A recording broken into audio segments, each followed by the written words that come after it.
That match was fucking retarded. This is Stevie Breach coming to you with the continuous coverage of the Extreme Rules pay-per-view. We just got done watching John Cena versus Bray Wyatt and the whole Wyatt group in a steel cage.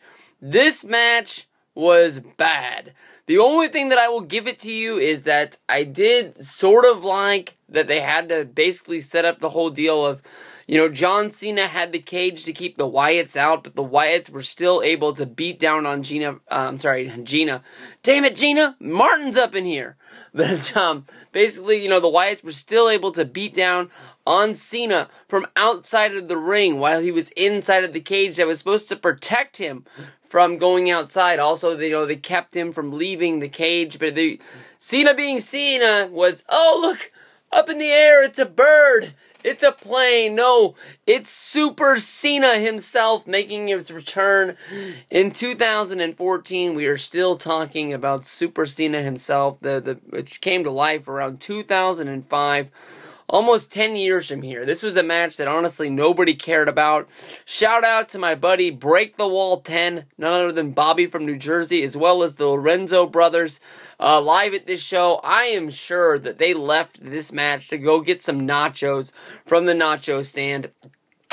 Basically, you know, Bray and Cena, Bray would get Cena and press him up against the cage, and the Wyatts, Harper and Rowan would beat him down from outside of the cage using their bodies and the cage to their advantage, breaking him down. But Cena was able to find a way, even once Luke Harper got inside of the cage, to use the 2-on-1 to his advantage, knocking Harper out, still battling. You know, he tried to climb up over the top and get out of the cage. Cena was able to drop his foot down, kick the door into Bray, knocking him out. Trying to come down, Harper comes up, he's got a chair, and he's banging it. Like, don't come down here, Cena, I'm gonna hit you with this chair. Cena's been hit with a chair more than 1,000 times this year, basically after being beat down by these Wyatt guys. Plus, if you break it down, if, you know, he would have connected, and he would have hit Cena with the chair, all that would have happened was Cena would have fallen down from the top of the cage, and he would have won! He would have won the match. It doesn't make any sense to me. But, I don't know. Basically, he got them all in the cage. It was the 3-on-1 advantage inside the steel cage, and Cena was still trying to beat him down. It got to the point when all the Wyatts, he had Rowan was out on the top of the cage. He was hanging out on top taking a nap. And then you had Harper and you had Bray laying in the middle of the ring. They were taking a little snooze as well. Cena took forever to get over to the doors, sort of looking back, you know, seeing all the carnage he had caused. He was sort of like, why am I doing the Rob Van Dam? You know, sort of like, just look at me, look at everything I did. It was almost like he didn't want to get out of the cage. And once he finally hit the door, basically, the Wyatt theme went off, and then it was dark for like a year and a half. Once the lights finally came on, it was just the spotlight down.